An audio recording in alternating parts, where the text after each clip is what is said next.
آج ہم پاکستان تحریک انصاف کے ایم پی ایز جو ہیں ایڈمنسٹریٹر کراچی افتخار صاحب کے آفس میں ہم یہاں پر آئے تھے اور ان کو ہم مبارکباد بھی یہاں پہ دینے آئے تھے اور اس کے ساتھ ساتھ ہم یہ بھی معلوم کرنے کے لیے آئے تھے کہ ایڈمنسٹریٹر صاحب کے کراچی کے لیے جو ہیں ان کے پلانز کیا ہیں، ان کے کیا ارادے ہیں، ان کو سندھ حکومت کی طرف سے کیا کیا احکامات دیے گئے ہیں کہ شہر کراچی کی بہتری کے لیے ایڈمنسٹریٹر کراچی جو ہیں وہ کیا کیا اقدام اٹھائیں گے۔ اور ہم یہ جاننا چاہتے تھے کہ کراچی شہر کراچی کے اندر جو پچھلے 12 سال سے ایک تباہی آئی ہوئی ہے اور اس کے ساتھ ساتھ جو مسائل ہم دیکھتے ہوئے ہیں وہ کس طرح حل ہوں گے۔ ہمیں یہاں پر آ کے یہ معلوم چلا ہے کہ جو کراچی کے سب سے بڑے 3 مسائل ہیں، جس میں سب سے بڑا مسئلہ پینے کا پانی کہ شہر کراچی کو اویلیبل نہیں ہے، اور اس کے ساتھ ساتھ ریلیٹڈ سیوریج کا پانی جو پورے شہر کے اندر ابل رہا ہے، وہ ہم دیکھتے ہوئے آ رہے ہیں۔ وہ معلوم چلا ہے، ایڈمنسٹریٹر صاحب نے بتایا کہ وہ ان کے ڈومین میں نہیں آتا، اس کام سے ان کا کوئی تعلق نہیں ہے۔ اس کے بعد کراچی کا ایک اور بہت بڑا مسئلہ کہ پورا شہر کراچی جو ہے پچھلے 12 سال سے ہم دیکھ رہے ہیں، جب سے پیپلز پارٹی اقتدار کے اندر آئی ہے، وہ کچرے کے ڈھیر میں بھری ہوئی ہے، چاہے وہ ڈسٹرکٹ ساؤتھ ہو، چاہے وہ ملیر ہو، سینٹرل ہو، ایسٹ ہو، ویسٹ ہو،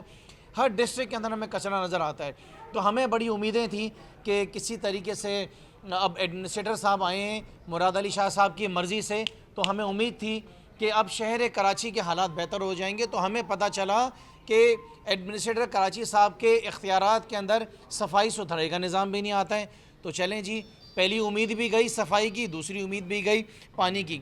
تیسری ہمیں بڑا غرض تھا کہ شہر کراچی کے اندر سندھ بلڈنگ کنٹرول اتھارٹی جو ہے اس نے تباہی مچائی ہوئی ہے، انلیگل انکروچمنٹس ہو رہی ہیں سٹارم ڈرینز نالوں کے اوپر، اور اس کے ساتھ ساتھ آپ نے دیکھا ہے بلڈنگیں گر رہی ہیں۔ ایک تماشا لگا ہوا ہے جو کہ میری نظر میں کراچی کا تیسرا بڑا مسئلہ ہے۔ تو معلوم چلا کہ ایڈمنسٹریٹر صاحب نے بتایا کہ وہ بھی ان کے ڈومین میں نہیں آتا ہے۔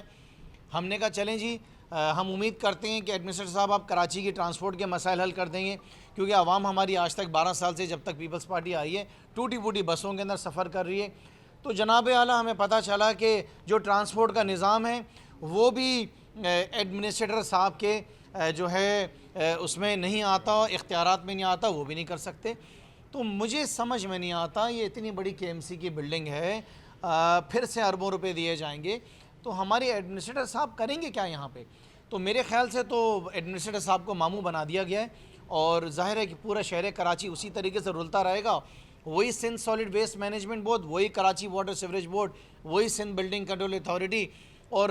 وہی بڑے صاحب جو بیٹھ کے ٹرانسپورٹ کا نظام چلا رہے ہیں۔ تو بہتری مجھے تو یہاں پر نظر نہیں آئی ہے۔ میں نے ایڈمنسٹریٹر صاحب سے سوال کیا کہ جناب اعلیٰ پھر آپ ہی بتا دیں کہ آپ کے انڈر کیا آتا ہے، آپ کیا کریں گے؟ تو مجھے انہوں نے بتایا کہ میں جو کراچی کے پارک ہیں ان کا میں خیال رکھوں گا، ان کا دھیان رکھوں گا، کراچی کی جو سڑکیں ہیں ان کو میں دیکھ لوں گا، کچھ بتیاں جلا دوں گا وہاں پہ، کوئی لائبریری ہوگی کراچی کی تو وہ ہیں کچھ میرے انڈر، اور کچھ آگ بجھانے والی گاڑیاں ہیں۔